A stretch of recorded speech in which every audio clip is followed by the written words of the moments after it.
Hi hello guys, welcome back to Adya colourful. ನಾನು Suma. Friends, ಇವತ್ತಿನ ವಿಡಿಯೋದಲ್ಲಿ ಒಂದು ಸ್ವೀಟ್ ರೆಸಿಪಿನ ನಿಮ್ಮ ಜೊತೆ ಶೇರ್ ಮಾಡ್ತಾ ಇದ್ದೀನಿ. ಈ ಒಂದು ಸ್ವೀಟ್ ಮಾಡೋದಕ್ಕೆ ನೀವು ಕೇವಲ 10 ನಿಮಿಷದಲ್ಲಿ ರುಚಿಯಾದ ಒಂದು ಕಜ್ಜಾಯನ ಹೊಸ ವಿಧಾನದಲ್ಲಿ ತಯಾರಿಸ್ಬೋದು. ಖಂಡಿತವಾಗ್ಲೂ ತುಂಬಾ ಈಸಿಯಾಗಿರುವಂಥ ಒಂದು ಇನ್ಸ್ಟೆಂಟ್ ಕಜ್ಜಾಯ ರೆಸಿಪಿನ ನಿಮ್ಮ ಜೊತೆ ಶೇರ್ ಮಾಡ್ಕೊಳ್ತಾ ಇದ್ದೀನಿ. ಖಂಡಿತವಾಗ್ಲೂ ಒಂದು ಸಲ ತಯಾರಿಸಿ ಹೇಗೆ ಬಂತು ಅಂತ ತಪ್ಪದೆ ಕಾಮೆಂಟ್ ಸೆಕ್ಷನಲ್ಲಿ ತಿಳಿಸಿ. ಓಕೆ, ಈ ಒಂದು ಕಜ್ಜಾಯ ಮಾಡೋದಕ್ಕೆ ಮೊದಲನೇದಾಗಿ ಒಂದು ಪಾತ್ರೆ ತೊಗೊಂಡಿದ್ದೀನಿ. ಇದಕ್ಕೆ ನಾನು 1 ಕಪ್ ಆಗೋಷ್ಟು ಬೆಲ್ಲನ ತೊಗೊಳ್ತಾ ಇದ್ದೀನಿ. ಅದೇ ಕಪ್ಪಿನ ಅಳತೆಯಲ್ಲಿ 1 ಕಪ್ಪು ನೀರನ್ನು ಹಾಕ್ಕೊಳ್ತಾ ಇದ್ದೀನಿ. ಈಗ ನಾವು ಇದನ್ನು ಬೆಲ್ಲನ ಕರಗಿಸ್ಕೋಬೇಕಾಗುತ್ತೆ. ಸೊ ಫ್ರೆಂಡ್ಸ್, ನೀವು ಯಾರಾದರೂ ಫಸ್ಟ್ ಟೈಮ್ ನನ್ನ ಚಾನಲ್ಗೆ ವಿಸಿಟ್ ಮಾಡಿದರೆ ಪ್ಲೀಸ್ ನನ್ನ ಚಾನಲ್ನ ಸಬ್ಸ್ಕ್ರೈಬ್ ಮಾಡಿಕೊಡಿ, ಹಾಗೆ ಲೈಕ್ ಮಾಡಿ ಮತ್ತು ಹೆಚ್ಚೆಚ್ಚು ಶೇರ್ ಮಾಡಿ ಫ್ರೆಂಡ್ಸ್. ಓಕೆ, ಈಗ ನಾನು ಬೆಲ್ಲವನ್ನು ಕರಗೋದಕ್ಕೆ ಬಿಟ್ಟಿದ್ದೀನಿ. ಸೊ ಈಗ ಇದಕ್ಕೆ ಅಕ್ಕಿ ನೆನೆಸ್ಬೇಕು ಅಂತ ಇಲ್ಲ, ಅಥವಾ 2-3 ದಿನದವರೆಗೂ ಕಾಯಬೇಕು ಅಂತ ಇಲ್ಲ. ತುಂಬಾ ಈಸಿಯಾಗಿ ನೀವು ಇನ್ಸ್ಟೆಂಟಾಗಿ ಈ ಒಂದು ಕಜ್ಜಾಯನ ತಯಾರಿಸ್ಬೋದು. ಖಂಡಿತವಾಗ್ಲೂ ಜಾಸ್ತಿ ಇಂಗ್ರೀಡಿಯೆಂಟ್ಸ್ ಏನು ಉಪಯೋಗಿಸೋದಿಲ್ಲ. ಮನೆಯಲ್ಲಿ ಸಿಗುವಂತಹ ಇಂಗ್ರೀಡಿಯೆಂಟ್ಸ್ನ ಉಪಯೋಗಿಸಿ ಮಾಡ್ತಿರುವಂತಹ ಒಂದು ರುಚಿಯಾದ ಸ್ವೀಟ್ ರೆಸಿಪಿ. ನೋಡಿ, ಪಾಕ ಆಗಿದೆ. ಬೆಲ್ಲ ಈ ರೀತಿ ಕರಗಿದ್ರೆ ಸಾಕು ನಮಗೆ. ಇದು ನಮಗೇನು ಪಾಕ ಅಂದರೆ ಅಂಟು ಪಾಕ ಥರ ನಾವೇನು ಮಾಡೋದು ಬೇಡ, ಜಸ್ಟ್ ಬೆಲ್ಲ ಕರಗಿದ್ರೆ ಸಾಕಾಗುತ್ತೆ. ಈ ರೀತಿ ಚೆನ್ನಾಗಿ 1-2 ಕುದಿ ಬರೋ ಹಾಗೆ ಕುದಿಸ್ಕೋಬೇಕು ಸ್ವಲ್ಪ. ನಂತರ ಈಗ ಒಂದು ಬೌಲ್ ತಗೊಳ್ಳೋಣ. ಈ ಬೌಲಿಗೆ ನಾನು 1 ಕಪ್ಪು ಗೋಧಿ ಹಿಟ್ಟನ್ನು ಹಾಕ್ಕೊಳ್ತಾ ಇದ್ದೀನಿ. ನಾವು ಚಪಾತಿಗೆ ಉಪಯೋಗಿಸ್ತೀವಲ್ಲ, ನೀವು ಗೋಧಿನೇ ಪೌಡರ್ ಮಾಡಿರೋ ಅಂಥದ್ದಿದ್ರೆ ಅದನ್ನೇ ಉಪಯೋಗಿಸ್ಬೋದು, ಅಥವಾ ಬೇರೆ ನೀವು ಪೌಡರ್ ಅಂದರೆ ಗೋಧಿ ಹಿಟ್ಟನ್ನು ಆಶೀರ್ವಾದ ಗೋಧಿ ಹಿಟ್ಟು ಆ ಥರದ್ದು ನೀವು ಆಚೆಯಿಂದ ತಂದು ಅದನ್ನು ಉಪಯೋಗಿಸ್ತೀವಿ ಅಂದರೆ ಅದರಲ್ಲೂ ಕೂಡ ಈ ಒಂದು ರೆಸಿಪಿನ ತಯಾರಿಸ್ಬೋದು. 1 ಕಪ್ಪು ನಾನು ಗೋಧಿ ಹಿಟ್ಟನ್ನು ತಗೊಳ್ತಾ ಇದ್ದೀನಿ. ಅದೇ ಕಪ್ಪಿನ ಅಳತೆಯಲ್ಲಿ ಅರ್ಧ ಕಪ್ಪು ನಾನು ಮೈದಾ ಹಿಟ್ಟನ್ನು ಹಾಕ್ಕೊಳ್ತಾ ಇದ್ದೀನಿ. ನೋಡಿ, ಮೈದಾ ಹಿಟ್ಟು ಬೇಡ ಅನ್ನೋದಾದರೆ ನೀವು ಇದ್ರ ಬದಲು ಅರ್ಧ ಕಪ್ಪು ಅಕ್ಕಿ ಹಿಟ್ಟನ್ನು ಕೂಡ ಹಾಕ್ಕೊಳ್ಬೋದು. ಬೇಕು ಅಂತ ಅಂದರೆ ಮೈದಾ ಹಿಟ್ಟನ್ನು ಉಪಯೋಗಿಸಿ, ಬೇಡ ಅನ್ನೋದಾದರೆ ನೀವು ಅಕ್ಕಿ ಹಿಟ್ಟನ್ನು ಕೂಡ ಹಾಕ್ಕೊಳ್ಬೋದು. 1 ಕಪ್ಪು ಗೋಧಿ ಹಿಟ್ಟು, ಅರ್ಧ ಕಪ್ಪು ನಾನು ಇಲ್ಲಿ ಮೈದಾನ ಹಾಕ್ಕೊಂಡಿದ್ದೀನಿ. ಇದನ್ನು ನೀಟಾಗಿ ಒಂದ್ಸಲ ಮಿಕ್ಸ್ ಮಾಡ್ಕೊಳ್ಳೋಣ. ಹೀಗೆ ನಾನು ಮಿಕ್ಸ್ ಮಾಡ್ಕೊಳ್ತಾ ಇದ್ದೀನಿ.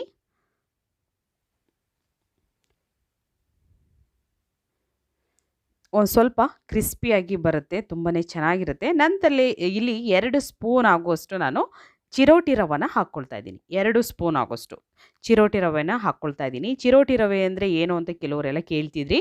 ಸೊ ಚಿರೋಟಿ ರವೆ ಅಂದರೆ ಸಣ್ಣ ರವೆ ಅಂತ ಬರುತ್ತಲ್ಲ, ಅದನ್ನೇ ಚಿರೋಟಿ ರವೆ ಅನ್ನೋದು. ಸೊ ಅದು 2 ಸ್ಪೂನ್ ಆಗುವಷ್ಟು ರವೆನ ನಾನು ಉಪಯೋಗಿಸ್ಕೊಳ್ತಾ ಇದ್ದೀನಿ ಇಲ್ಲಿ. ಕೇವಲ 10 ನಿಮಿಷದಲ್ಲಿ ರುಚಿಯಾದ ಒಂದು ಕಜ್ಜಾಯನ ಹೊಸ ವಿಧಾನದಲ್ಲಿ ತಯಾರಿಸಿ ಫ್ರೆಂಡ್ಸ್. ತುಂಬಾ ಈಸಿಯಾಗಿರುವಂಥ ರುಚಿಯಾಗಿರುವಂತಹ ಸ್ನ್ಯಾಕ್ಸ್ ಇದು. ಸೊ ಈಗ ಇದಕ್ಕೆ 1 ಪಿಂಚಷ್ಟು ಬೇಕಿಂಗ್ ಸೋಡಾನ ಹಾಕ್ಕೊಳ್ತಾ ಇದ್ದೀನಿ. ಒಂದೇ 1 ಪಿಂಚ್, ಬೇಕು ಅಂದರೆ ಉಪಯೋಗಿಸಿ, ಇಲ್ಲ ಅಂತಂದರೆ ಸ್ಕಿಪ್ ಮಾಡ್ಬೋದು. ನಂತರ ಸ್ವಲ್ಪ ಒಂದೇ 1 ಪಿಂಚಷ್ಟು ನಾನು ಉಪ್ಪನ್ನು ಹಾಕ್ಕೊಳ್ತಾ ಇದ್ದೀನಿ. ನಂತರ ಒಂದು ಅರ್ಧ ಸ್ಪೂನ್ ಆಗುವಷ್ಟು ಇಲ್ಲಿ ಏಲಕ್ಕಿ ಪೌಡರ್ನ ಹಾಕ್ಕೊಳ್ಳೋಣ. ಇಷ್ಟನ್ನು ಹಾಕಿ ನಾವು ಒಂದ್ಸಲ ಮಿಕ್ಸ್ ಮಾಡ್ಕೊಳ್ಳೋಣ. ನೋಡಿ, ಈ ರೀತಿ ನಾನು ಮಿಕ್ಸ್ ಮಾಡ್ಕೊಳ್ತಾ ಇದ್ದೀನಿ. ನೀಟಾಗಿ ನಾವು ಗೋಧಿ ಹಿಟ್ಟು, ಮೈದಾ ಮತ್ತು ರವೆ, ಹಾಗೆ ಉಪ್ಪು ಮತ್ತು ಸೋಡಾ, ಹಾಗೆ ಏಲಕ್ಕಿ ಪೌಡರ್ ಇಷ್ಟನ್ನು ಕೂಡ ಚೆನ್ನಾಗಿ ಮಿಕ್ಸ್ ಮಾಡ್ಕೋಬೇಕು. ಫಸ್ಟು ನೀಟಾಗಿ ಮಿಕ್ಸ್ ಮಾಡ್ಕೊಳ್ಳೋಣ. ಹೀಗೆ ಮಿಕ್ಸ್ ಮಾಡಿದ ನಂತರ ಇವಾಗ ಬೆಲ್ಲದ ಪಾಕ ಇದಕ್ಕೆ ನಾವು ಸೋಸ್ಕೋಬೇಕಾಗುತ್ತೆ. ನೋಡಿ, ಪಾಕ ಆಗಿದೆ. ಇದನ್ನು ಇವಾಗ ನಾನು ಇದಕ್ಕೆ ಸ್ವಲ್ಪ ಸ್ವಲ್ಪನೇ ಹಾಕ್ಕೊಳ್ತೀನಿ. ಒಂದೇ ಸಲ ಎಲ್ಲದನ್ನು ಕೂಡ ಹಾಕೋದು ಬೇಡ. ಸೊ ಒಂದು ಅರ್ಧ ಹಾಕ್ಕೊಳ್ತಾ ಇದ್ದೀನಿ. ಇಷ್ಟನ್ನು ಹಾಕಿ ಒಂದ್ಸಲ ಮಿಕ್ಸ್ ಮಾಡ್ಕೊಳ್ಳೋಣ.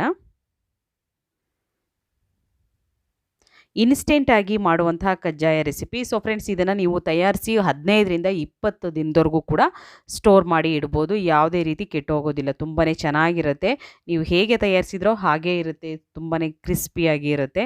ನೋಡಿ, ಈ ರೀತಿ ನಾನು ಮಿಕ್ಸ್ ಮಾಡ್ಕೊಳ್ತಾ ಇದ್ದೀನಿ. ಸೊ ನಾನು ನನ್ನ ಚಾನಲಲ್ಲಿ ಸುಮಾರು ಸ್ವೀಟ್ ರೆಸಿಪಿನ ನಿಮ್ಮ ಜೊತೆ ಶೇರ್ ಮಾಡ್ಕೊಂಡಿದ್ದೀನಿ. ಸೊ ದಯವಿಟ್ಟು ಯಾರಾದರೂ ನೋಡಿಲ್ಲ ಅಂದರೆ ಚಾನಲಲ್ಲಿ ಸ್ವೀಟ್ ರೆಸಿಪಿ ಅಂತ ಹೊಡೆದ್ರೆ ಖಂಡಿತ ನನ್ನ ಸ್ವೀಟ್ ರೆಸಿಪಿಗಳು ಎಲ್ಲದೂ ಕೂಡ ಬರುತ್ತೆ. ಒಂದ್ಸಲ ಚೆಕ್ ಮಾಡಿ, ಇಷ್ಟ ಆದರೆ ಚಾನಲ್ನ ಸಬ್ಸ್ಕ್ರೈಬ್ ಮಾಡ್ಕೊಳ್ಳಿ ಫ್ರೆಂಡ್ಸ್. ಓಕೆ, ನೋಡಿ, ಈ ರೀತಿ ನಾನು ಮಿಕ್ಸ್ ಮಾಡ್ಕೊಳ್ತಾ ಇದ್ದೀನಿ. ನಂತರ ಮತ್ತೆ ಸ್ವಲ್ಪ ನಾವು ಪಾಕವನ್ನು ಹಾಕ್ಕೊಳ್ಳೋಣ. ಒಂದೇ ಸಲ ಪಾಕ ಹಾಕೋದ್ರಿಂದ ಅದು ಸ್ವಲ್ಪ ತೆಳ್ಳಗಾಗೋ ಚಾನ್ಸಸ್ ಕೂಡ ಇರುತ್ತೆ. ಸೊ ನೋಡಿಕೊಂಡು ಸ್ವಲ್ಪ ಸ್ವಲ್ಪನೇ ಹಾಕ್ಕೊಂಡು ನೀವು ಹಿಟ್ಟನ್ನು ಕಲಿಸ್ಕೋಬೇಕಾಗುತ್ತೆ. ನಾವು ಕಜ್ಜಾಯ ಮಾಡೋದಕ್ಕೆ ಹಿಟ್ಟನ್ನು ಹೇಗೆ ಕಲಿಸ್ಕೊಳ್ತೀವೋ ಅದೇ ಹದಕ್ಕೆ ಈ ಹಿಟ್ಟನ್ನು ಕೂಡ ಕಲಿಸ್ಕೋಬೇಕು. ಸ್ವಲ್ಪ ರವೆ ಹಾಕಿರೋದ್ರಿಂದ ಒಂದು ಸ್ವಲ್ಪ ತೆಳ್ಳಗಿದ್ರೆ, ಯಾಕೆಂದರೆ ಅದನ್ನು ಸ್ವಲ್ಪ ರೆಸ್ಟಿಗೆ ಇಟ್ಟರೆ ನಾವು ಒಂದು ಕರೆಕ್ಟ್ ಹದಕ್ಕೆ ಬರುತ್ತೆ. ನೋಡಿ ಈ ರೀತಿ ನಾನು ಮಿಕ್ಸ್ ಮಾಡ್ಕೊಂಡಿದ್ದೀನಿ. ಹೀಗೆ ಮಿಕ್ಸ್ ಮಾಡಿದ ನಂತರ ಇದಕ್ಕೆ ಸ್ವಲ್ಪ ಹಾಲನ್ನು ಹಾಕ್ಕೊಳ್ಬೇಕು. ಒಂದು 1/4 ಕಪ್ ಆಗೋಷ್ಟು ಹಾಲನ್ನು ಹಾಕ್ಕೊಳ್ತಾ ಇದ್ದೀನಿ. ಕಾಯಿಸಿರೋವಂಥ ಹಾಲಿದು, ಕಾಯಿಸಿ ತಣ್ಣಗಾಗಿರುವಂತಹದ್ದು, ಬಿಸಿ ಹಾಲಲ್ಲ. ಸೊ ಇದನ್ನು ಹಾಕ್ಕೊಂಡು ನೀಟಾಗಿ ಮಿಕ್ಸ್ ಮಾಡ್ಕೊಳ್ಳೋಣ. ಹೀಗೆ ನಾನು ಮಿಕ್ಸ್ ಮಾಡ್ಕೊಳ್ತೀನಿ. ಸೊ ರವೆ ಹಾಕಿದ್ದೀವಿ, ಹಾಗಾಗಿ ಇದನ್ನು ಒಂದು 5ರಿಂದ 6 ನಿಮಿಷದವರೆಗೂ ನೀವು ರೆಸ್ಟಿಗೆ ಇಟ್ಟರೆ ಸಾಕು. ರವೆ ಹಾಕಿರೋದ್ರಿಂದ, ಇಲ್ಲ ಅನ್ನೋದಾದರೆ ನೀವು ದಿಢೀರಾಗಿ ಕೂಡ ಮಾಡ್ಕೋಬೋದು. ರೆಸ್ಟಿಗೆ ಇಡೋಕ್ಕೆ ಟೈಮ್ ಇಲ್ಲ ಅನ್ನೋದಾದರೆ ಖಂಡಿತವಾಗ್ಲೂ ಆಗಲೇ ನೀವು ತಯಾರಿಸ್ಕೋಬೋದು, ಏನು ತೊಂದರೆ ಇಲ್ಲ. ನಂತರ ಇದಕ್ಕೆ 1 ಸ್ಪೂನ್ ಆಗೋಷ್ಟು ತುಪ್ಪನ ಹಾಕ್ಕೊಳ್ತಾ ಇದ್ದೀನಿ. ಒಂದು 5 ನಿಮಿಷ ನಾನು ರೆಸ್ಟಿಗೆ ಇಟ್ಟಿದ್ದೆ, ನಂತರ ತುಪ್ಪ ಹಾಕಿ ಈಗ ಮಿಕ್ಸ್ ಮಾಡ್ಕೊಳ್ತಾ ಇದ್ದೀನಿ. ನೋಡಿ ಈ ರೀತಿ ನಾವು ಮಿಕ್ಸ್ ಮಾಡ್ಕೊಳ್ಳೋಣ. ಒಂದು ಒಳ್ಳೆ ಹದಕ್ಕೆ ಬರ್ತಾ ಇದೆ, ನೋಡ್ಬೋದು ನೀವು. ಜಾಸ್ತಿ ಗಟ್ಟಿನೂ ಇಲ್ಲ, ಹಾಗೆ ಜಾಸ್ತಿ ತೆಳ್ಳ ಕೂಡ ಇಲ್ಲ. ಮೀಡಿಯಮ್ ಆಗಿ ನಮಗೆ ಹೇಗೆ ಬೇಕೋ ಹಾಗೆ ರೆಡಿಯಾಗಿದೆ, ನೋಡ್ಬೋದು ಹಿಟ್ಟು. ಈ ರೀತಿ ಬೇಕು ಅಂದರೆ ನೀವು ಕೈಯಿಂದನೇ ಕೂಡ ನೀಟಾಗಿ ಮಿಕ್ಸ್ ಮಾಡ್ಕೋಬೋದು. ಈಗ ನೋಡಿ 10 ನಿಮಿಷ ಇದನ್ನು ಹಾಗೆ ಬಿಟ್ಬಿಡೋಣ. ನಂತರ ಇವಾಗ ನಾವು ಇದನ್ನು ಸ್ವಲ್ಪ, ನೀವು ಬೇಕು ಅಂತಂದರೆ ಇದನ್ನು ನಾದ್ಕೋಬೋದು, ಆದರೆ ನಾದೋದೇನು ಬೇಕಾಗೋದಿಲ್ಲ. ಯಾಕೆಂದರೆ ಸ್ಪೂನಲ್ಲೇ ನಾನು ನೀಟಾಗಿ ಮಿಕ್ಸ್ ಮಾಡ್ಕೊಂಡಿದ್ದೀನಿ. ಹಾಗಾಗಿ ಈಗ ಕೈಗೆ ಸ್ವಲ್ಪ ತುಪ್ಪ ಅಥವಾ ಎಣ್ಣೆಯನ್ನು ತೊಗೊಂಡು ನಾವು ಚಿಕ್ಕ ಚಿಕ್ಕ ಉಂಡೆಗಳನ್ನಾಗಿ ಮಾಡ್ಕೊಳ್ಳೋಣ ಇದನ್ನು. ಫ್ರೆಂಡ್ಸ್, ನನ್ನ ಇನ್ನೊಂದು ಚಾನಲ್ ಕೂಡ ಇದೆ, ಆದ್ಯ ಕಲರ್ಫುಲ್ ವ್ಲಾಗ್ಸ್ ಅನ್ನೋದು. ಸೊ ಯಾರಾದರೂ ನೋಡಿಲ್ಲ ಅಂದರೆ ಈ ವಿಡಿಯೋ ಡಿಸ್ಕ್ರಿಪ್ಷನಲ್ಲಿ ಆ ಚಾನಲ್ ಲಿಂಕನ್ನು ಹಾಕಿರ್ತೀನಿ. ಸೊ ಯಾರಾದರೂ ನೋಡಿಲ್ಲ ಅಂದರೆ ಖಂಡಿತ ಚೆಕ್ ಮಾಡಿ, ನಿಮಗೆ ಇಷ್ಟ ಆದರೆ ಆ ಚಾನಲ್ನು ಕೂಡ ಸಬ್ಸ್ಕ್ರೈಬ್ ಮಾಡ್ಕೊಳ್ಳಿ, ಆದ್ಯ ಕಲರ್ಫುಲ್ ವ್ಲಾಗ್ಸ್ ಅನ್ನೋದು. ಓಕೆ, ನೋಡಿ ಈಗ ನಾನು ಉಂಡೆಗಳನ್ನು ಮಾಡ್ಕೊಳ್ತಾ ಇದ್ದೀನಿ, ಚಿಕ್ಕ ಚಿಕ್ಕ ಉಂಡೆ. ಇಷ್ಟಿದ್ರೆ ಸಾಕು ನಮಗೆ. ನೋಡಿ ಎಷ್ಟು ಸ್ಮೂತಾಗಿ ಬಂದಿದೆ. ನಾವು ಮಾಮೂಲಿಯಾಗಿ ಅಕ್ಕಿಯಿಂದ ಮಾಡುವಂಥ ಕಜ್ಜಾಯ ಹೇಗೆ ಬರುತ್ತೋ ಹಿಟ್ಟು, ಅದೇ ರೀತಿ ಇದು ಕೂಡ ರೆಡಿಯಾಗಿದೆ. ಈಗ ನಾನಿಲ್ಲಿ ಒಂದು ಆಯಿಲ್ ಪೇಪರ್ನ ಕಟ್ ಮಾಡಿ ತೊಗೊಂಡಿದ್ದೀನಿ. ಸೊ ಬಟರ್ ಪೇಪರ್ ಇದ್ದರೆ ಬಟರ್ ಪೇಪರ್ನೂ ಉಪಯೋಗಿಸ್ಬೋದು, ಅಥವಾ ಮಾಮೂಲಿ ಕವರ್ಗಳು ಸಿಗುತ್ತಲ್ಲ, ಸೊ ಆ ಕವರ್ನು ಕೂಡ ಕಟ್ ಮಾಡಿ ನೀವು ಉಪಯೋಗಿಸ್ಬೋದು, ಅಥವಾ ಬಾಳೆದೆಲೆ ಇದ್ದರೆ ಬಾಳೆದೆಲೆಲೂ ಕೂಡ ನೀವು ಉಪಯೋಗಿಸ್ಬೋದು. ಫ್ರೆಂಡ್ಸ್ ನೋಡಿ ಈ ರೀತಿ ನಾನು ಕಜ್ಜಾಯನ ತಟ್ಕೊಂಡಿದ್ದೀನಿ. ತಟ್ಟಿ ಇವಾಗ ಇದನ್ನು ಒಂದು ಸೈಡಲ್ಲಿ ಇಟ್ಕೊಳ್ಳೋಣ.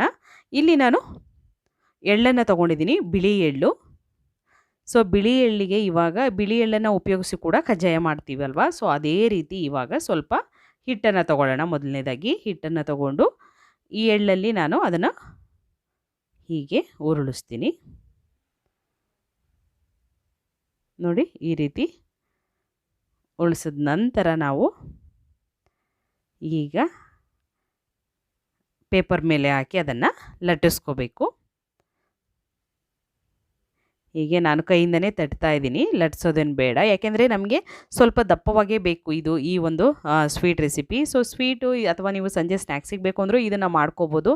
ತುಂಬಾ ಈಸಿಯಾಗಿ ಟೇಸ್ಟಿಯಾಗಿ ಮಾಡುವಂಥ ಒಂದು ರುಚಿಯಾದ ಸ್ನ್ಯಾಕ್ಸ್ ಮತ್ತು ಸ್ವೀಟ್ ರೆಸಿಪಿ ಅಂತ ಹೇಳ್ಬೋದು ಇದನ್ನು. ನೋಡಿ ಈ ರೀತಿ ದಪ್ಪವಾಗಿ ಲಟ್ಟಿಸ್ಕೊಳ್ತಾ ಇದ್ದೀನಿ ನಾನು. ಇದನ್ನು ತಟ್ತಾ ಇದ್ದೀನಿ ಕೈಯಲ್ಲೇ. ಬೇಕು ಅಂದರೆ ನೀವು ಲಟ್ಸ್ ಕೂಡ ಹಾಕ್ಕೊಳ್ಬೋದು. ಈಗ ಆಗಿದೆ ನೋಡಿ, ಈ ರೀತಿ ರೆಡಿ ಮಾಡ್ಕೋಬೇಕು. ಈಗ ಕಾಯೋದಕ್ಕೆ ಆಲ್ರೆಡಿ ಎಣ್ಣೆ ಇಟ್ಟಿದ್ದೀನಿ ನಾನು. ಮೀಡಿಯಮ್ ಆಗಿ ಎಣ್ಣೆ ಕಾಯಲಿ. ಈ ರೀತಿ ಇಷ್ಟು ದಪ್ಪ ಇದ್ದರೆ ಸಾಕಾಗುತ್ತೆ ಕಜ್ಜಾಯ. ಈಗ ನಾವು 1 ಬೈ 1 ಹಾಕೋಣ. ಎಣ್ಣೆಯಲ್ಲಿ ಹಾಕಿ ಫ್ರೈ ಮಾಡ್ಕೋಬೇಕು. 10 ನಿಮಿಷದಲ್ಲಿ ನೀವು ರುಚಿಯಾದ ಒಂದು ಕಜ್ಜಾಯನ ಹೊಸ ವಿಧಾನದಲ್ಲಿ ತಯಾರಿಸ್ಬೋದು. ಆದರೆ ಟೇಸ್ಟು ಅದೇ ಬೇರೆ ಥರ ಇರುತ್ತೆ. ಅಕ್ಕಿಯಿಂದ ಮಾಡುವಂಥ ಕಜ್ಜಾಯನೇ ಟೇಸ್ಟ್ ಬೇರೆ ಇರುತ್ತೆ, ಇದೇ ಸ್ವಲ್ಪ ಟೇಸ್ಟ್ ಚೇಂಜ್ ಇರುತ್ತೆ. ಆದರೆ ತುಂಬಾ ಈಸಿಯಾಗಿ ಮಾಡುವಂತಹ ಒಂದು ಸ್ವೀಟ್ ರೆಸಿಪಿ ಇದು. ಇನ್ಸ್ಟೆಂಟ್ ಕಜ್ಜಾಯ ರೆಸಿಪಿ ಅಂತ ಹೇಳ್ಬೋದು. ಸೊ ಈಗ ನೋಡಿ ನಾನು 1 ಬೈ 1 ಎಣ್ಣೆಯಲ್ಲಿ ಹಾಕ್ಕೊಂಡಿದ್ದೀನಿ. ಸ್ವಲ್ಪ ದೂರ ಹಾಕ್ಕೊಂಡು ಇದನ್ನು ಫ್ರೈ ಮಾಡ್ಕೊಳ್ಳೋಣ. ಸೊ ಈ ರೀತಿ ನಮಗೆ ಗೋಲ್ಡನ್ ಕಲರ್ ಬರಬೇಕು, ಸ್ವಲ್ಪ ಕಲರ್ ಚೇಂಜ್ ಆಗಬೇಕು.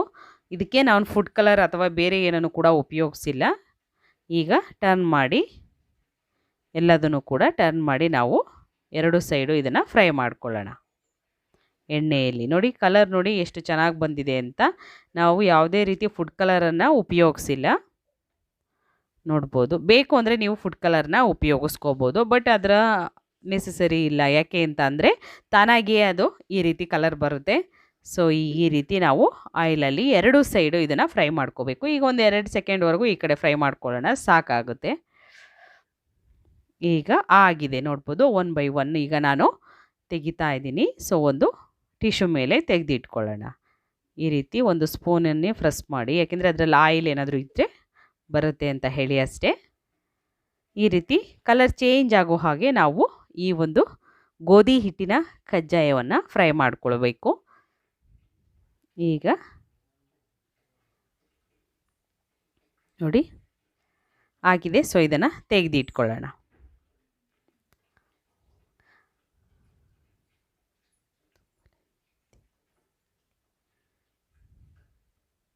ಈಗ ಎಳ್ಳನ್ನ ಉಪಯೋಗಿಸಿ ಮಾಡಿರೋಂತಹ ಕಜ್ಜಾಯ ಇದೆಯಲ್ಲ, ಅದನ್ನು ಕೂಡ ನಾನು ಎಲ್ಲದನ್ನು ಹಾಕ್ಕೊಳ್ತೀನಿ ಎಣ್ಣೆಯಲ್ಲಿ. ಅದನ್ನು ಕೂಡ ಫ್ರೈ ಮಾಡ್ಕೊಳ್ಳೋಣ. ಎಣ್ಣೆ ಮೀಡಿಯಮಾಗಿ ಕಾದಿರಬೇಕು. ಜಾಸ್ತಿ ಕಾದಿದ್ದಾಗ ನೀವು ಹಾಕಿದ್ರೆ ಬೇಗ ಕಲರ್ ಚೇಂಜ್ ಆಗುತ್ತೆ. ಆದರೆ ಒಳಗಡೆ ಹಾಗೇ ಇರುತ್ತೆ, ಹಸಿ ಹಸಿಯಾಗಿ ಬೆಂದಿರೋದಿಲ್ಲ. ಹಾಗಾಗಿ ಏನು ಮಾಡಬೇಕು ಅಂತಂದರೆ ಕಲರ್ ಸ್ವಲ್ಪ ನಾವು ಎಣ್ಣೆ ಮೀಡಿಯಮಾಗಿ ಕಾದಿದ್ದಾಗ ನಾವು ಇದನ್ನು ಹಾಕ್ಕೊಳ್ಬೇಕಾಗುತ್ತೆ. ಸೊ ನೋಡ್ಬೋದು ಈಗ ಆಗಿದೆ. ಇದನ್ನು ಕೂಡ ನಾನು ತೆಗೆದಿಟ್ಕೊಳ್ತಾ ಇದ್ದೀನಿ. ತುಂಬಾ ಈಸಿಯಾಗಿ ಟೇಸ್ಟಿಯಾಗಿ ಮಾಡುವಂಥ ರುಚಿಯಾದ ಗೋಧಿ ಹಿಟ್ಟಿನ ಒಂದು ಸ್ವೀಟ್ ಅಥವಾ ಸ್ನ್ಯಾಕ್ಸ್ ರೆಸಿಪಿ ಅಂತ ಹೇಳ್ಬೋದು. ರುಚಿಯಾಗಿರುವಂತಹ ಒಂದು ಕಜ್ಜಾಯ, ಇನ್ಸ್ಟೆಂಟ್ ಕಜ್ಜಾಯ ರೆಡಿಯಾಗಿದೆ. ನೀವು ಕೂಡ ಮನೇಲಿ ಟ್ರೈ ಮಾಡಿ ಹೇಗೆ ಬಂತು ಅಂತ ತಪ್ಪದೆ ಕಾಮೆಂಟ್ ಸೆಕ್ಷನಲ್ಲಿ ತಿಳಿಸಿ. ಇವತ್ತಿನ ವಿಡಿಯೋ ಇಷ್ಟ ಆಗಿದ್ರೆ ಚಾನಲ್ನ ಸಬ್ಸ್ಕ್ರೈಬ್ ಮಾಡ್ಕೊಳ್ಳಿ. ಬಾಯ್, ಸಿ ಯು.